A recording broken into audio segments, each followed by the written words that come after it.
Hər kəs salam. DİM 2025 proqramlaşdırmadan deməli ətraflı izaha ehtiyacı olan tapşırıqları yerinə yetiririk. Biz 116-cı sualda qalmışdıq. Sualda deyilir ki, klaviaturadan daxil edilmiş n sətrinin mövqeycə ən orta simvolunu çap edən proqramı Python dilində yazın.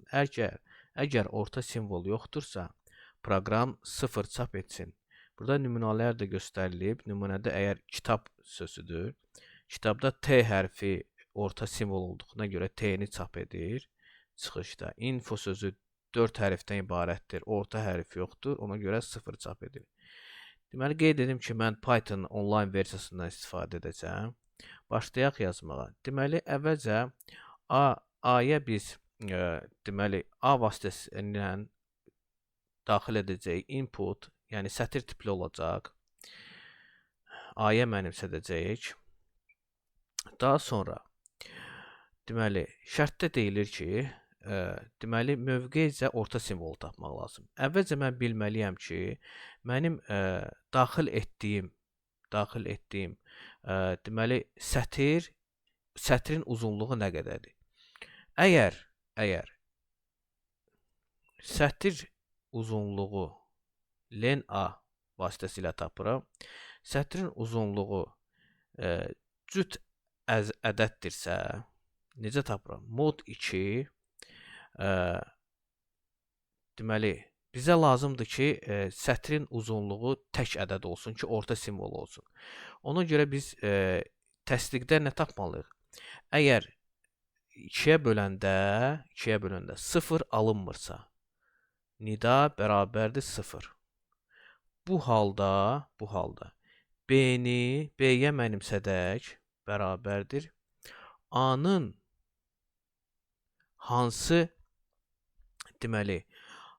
indeksini? O indeksini ki, len, yəni uzunluq A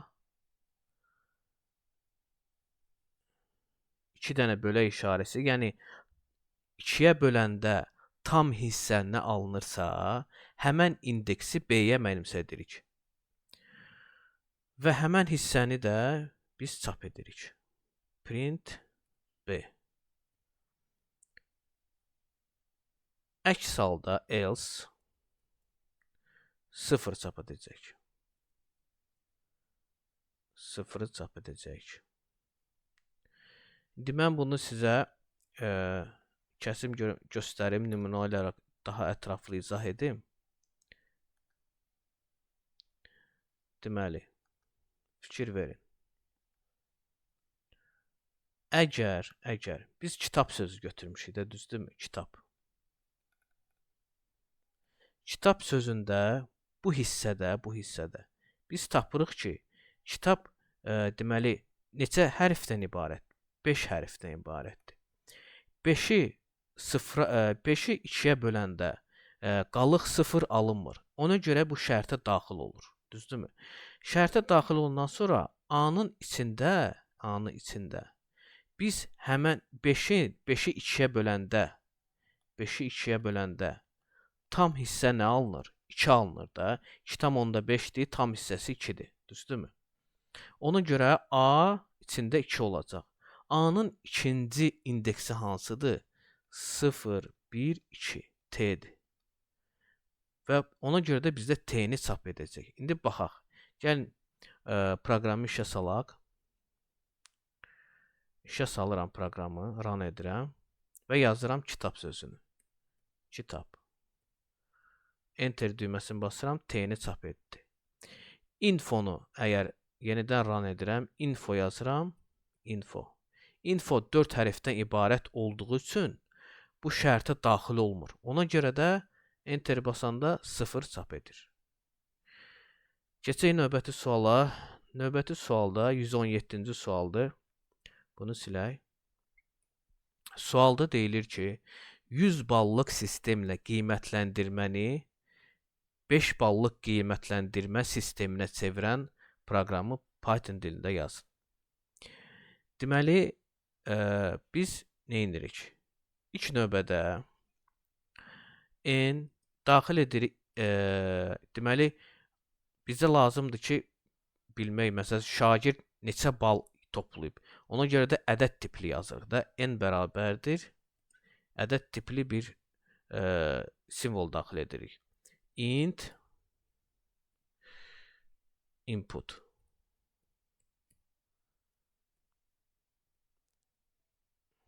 Düzdürmü?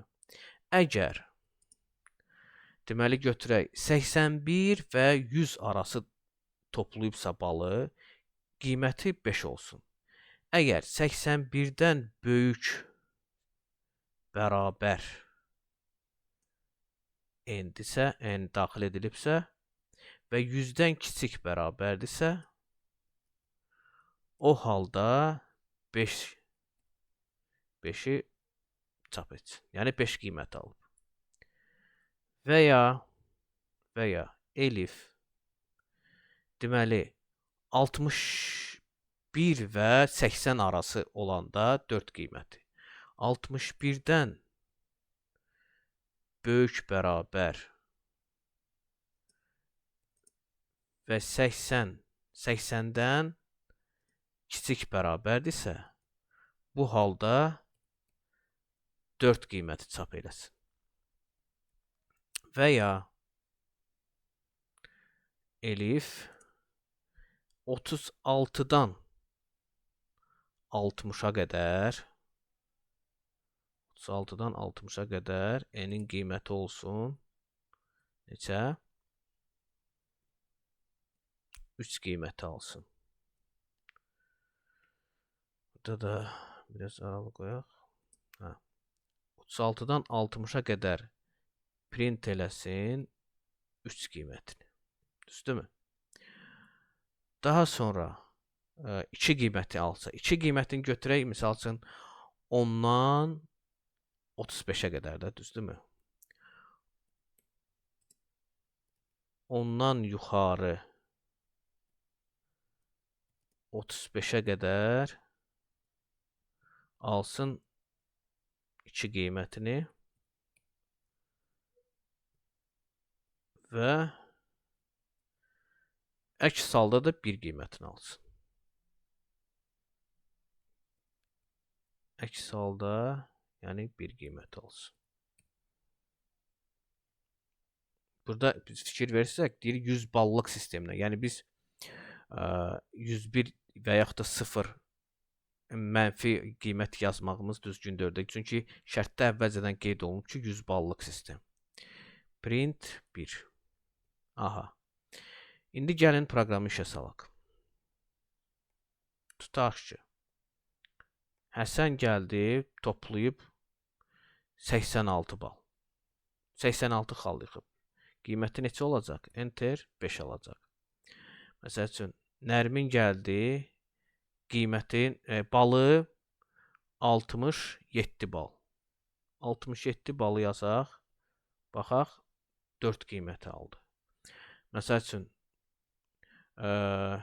İskəndər gəldi, qiyməti 43 bal toplayıb. Baxaq, qiyməti 3 alıb. Bu şəkildə digər şagirdlərin də qiymətini tapmış olur. Keçək növbəti suala. Növbəti sual deməli 118-ci sualdır. Klaviaturadan simvolların arasında boşluq olmadan daxil edilmiş sətirdə bütün simvolların eyni olub olmadığını təyin edən proqramı Python dilində yazın. Deməli, nə edirik? Əvvəlcə buranı təmizləyirik və yazırıq. Əvvəlcə biz sətir tipli bir sətir ayə mənimsədirik. Daxil etmək üçün input yazırıq. Oldu burada. Və daxil etdiyimiz sətir bizdən nə istəyir? İstəyir ki, yoxlayaq ki, həqiqətənmi bizim daxil etdiyimiz simvollar hamısı eynidir. Onun üçün biz nə etməliyik? If A-nın içində count birinci simvolun sayı. Yəni bu nə deməkdir? A count mötərizədə A0. Bu nə deməkdir? Yəni A0 birinci simvoldur, düzdürmü? Birinci simvolun sayı bərabərdirmi A-nın ümumi uzunluğuna? Yəni bütün bütün sətir boyu birinci simvollar olacaq, yoxsa yox? Bunu yoxlayırıq. Əgər bu şərtə daxil olursa, print eləsin ki, eynidir. Oy, bu nə yazır? Eynidir. Şərtə daxil olmasa, əks halda print etsin ki, nəyi print etsin? Eyni deyil. Eyni deyil. İndi yoxlayaq. Yoxlayaq. Məsəl üçün yazaq. Nə istəyir bizdən? A-lar. Eynidir. Oy, bura nə yazdım? Yerindən işə salaq proqramı. A yazıram, axırda bir dənə B yazıram. Enter, eyni deyil. Nəyə görə? Çünki fikir versiniz, A sətir boyunca birinci simvolumuz A-dır. A-ya görə digər simvolları yoxlayır və ondan sonra şərtə daxil olub olmadığını təyin edir. Əgər şərtə daxil olsa eynidir, daxil deyilsə eyni deyil.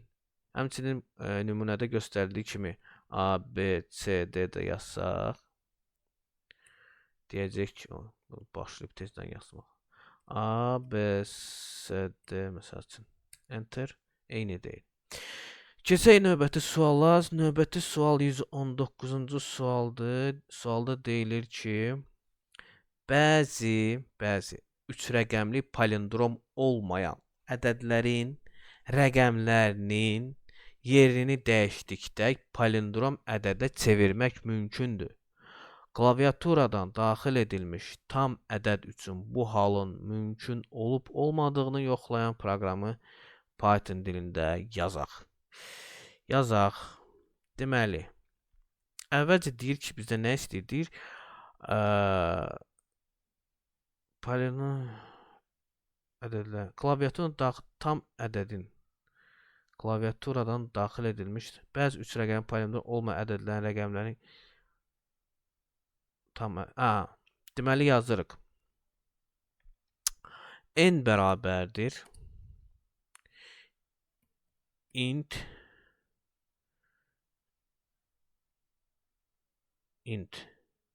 input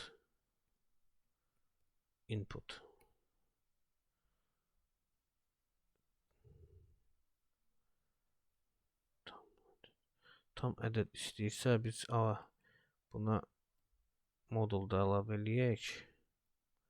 Input. Daxil etdik. Deməli biz bu ədədi rəqəmlərə bölməliyik də. Yəni hər bir ədədin hər bir 3 rəqəmli ədədin hər bir rəqəmini bir hərfə mənimsədək və onları müqayisə edək. Birinci A olsun.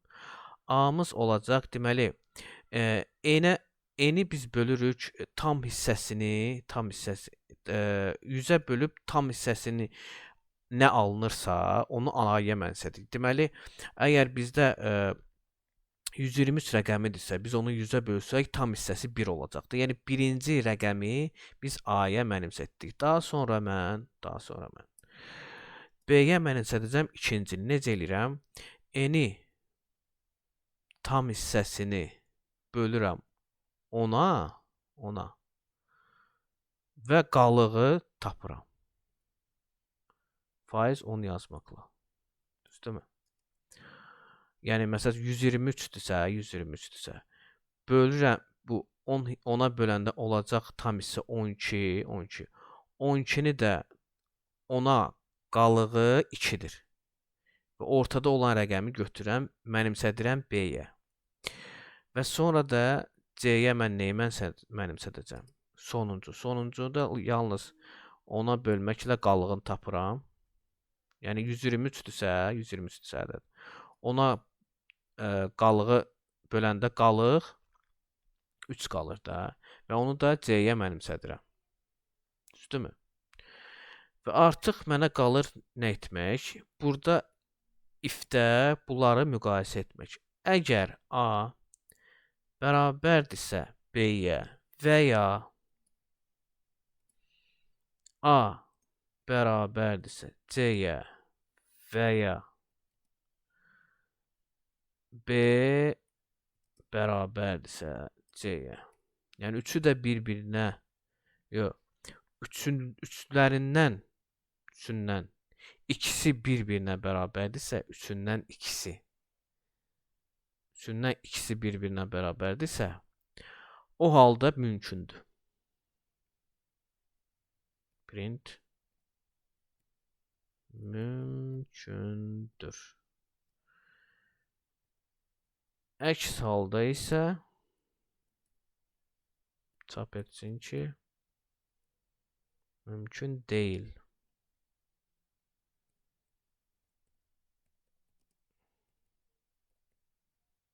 Düzdürmü? İndi proqramı işə salaq, yoxlayaq.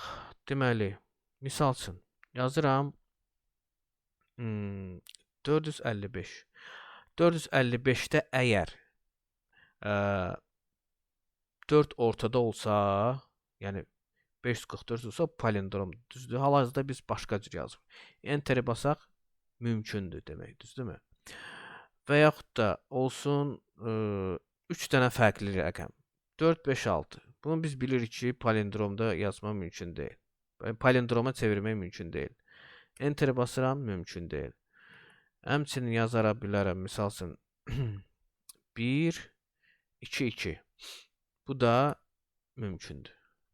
Gördüyünüz kimi bunu da biz həll etdik. Keçək 120-ci suala. Bu 120-ni də işləyək. Sonrası qalsın növbəti videoya. Deməli 120-ci sual bizdən nə istəyir? 120-ci sualda deyir Tamil ad günü qeyd edir. O əlində olan pulla, manatla maksimum neçə?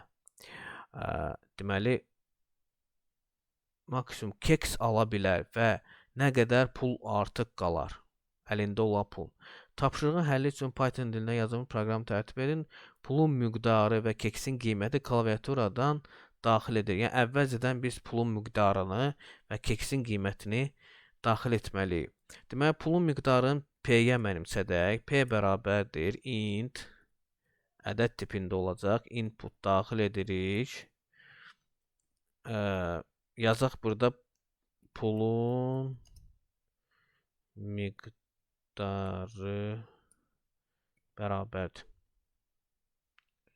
Biraz edək. Biraz bu tərəfə çəkim. Yerləşə bilsin. Buradan Ctrl-C, Ctrl-V. Buradan olsun bu keksin qiyməti. Bunu da yazıram. Keksin qiyməti.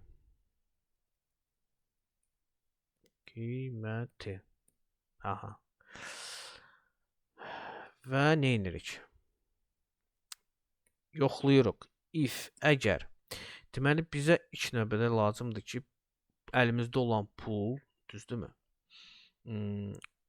Keksin qiymətinə ya bərabər olmalıdır, ya da keksin qiymətindən çox olmalıdır, düzdürmü?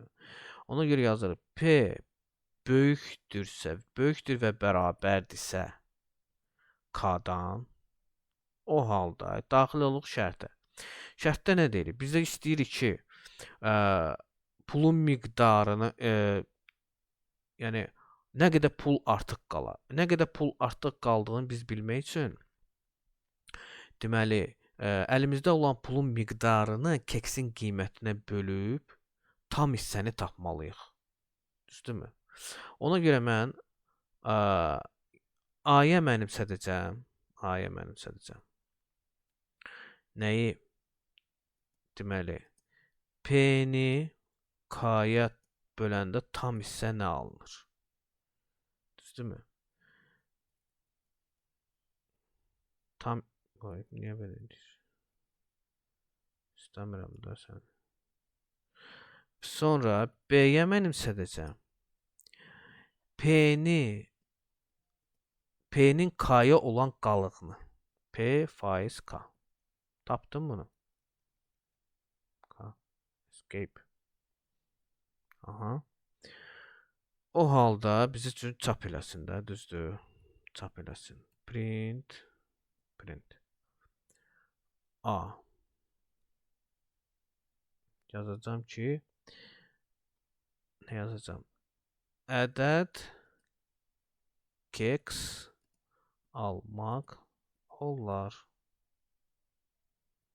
Yəni A-nı tapanda biz biləcəyik ki, deməli əlimizdə olan məsəl üçün 5 manat varsa, keksin qiyməti 3 manatdır. 5-i böləndə 3-ə neçə ədəd?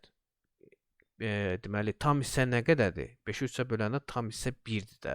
Deməli 1 ədəd keks almaq olar. Aha, sonra da çap edəcəyik qalığı.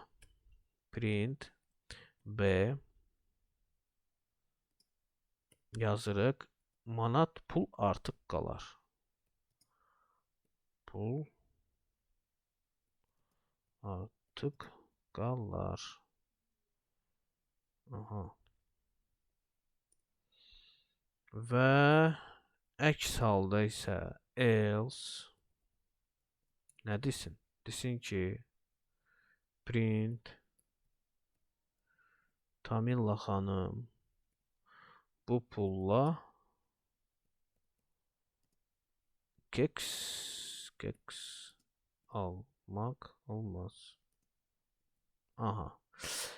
Gəlin proqramı işə salaq və yoxlayaq. Run. Aha. Pulun miqdarı, nə qədər pulumuz var? Məsələn, 8 manat pulumuz var, düzdürmü? Keksin qiyməti neçədir? Keksin qiyməti də olsun 4 manat. Enter. 2 ədəd keks almaq olar. 0 manat pul artıq qalar. Yəni artıq pul qalmayacaq. Növbəti dəfə işə salaq. 7 manat pulum var.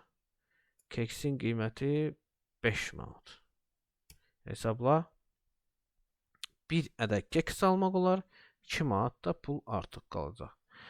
Bu qədər. Diqqətiniz üçün təşəkkür edirəm. Növbəti videoda davam etdirəcəm. Sağ olun, sağlıqla qalın.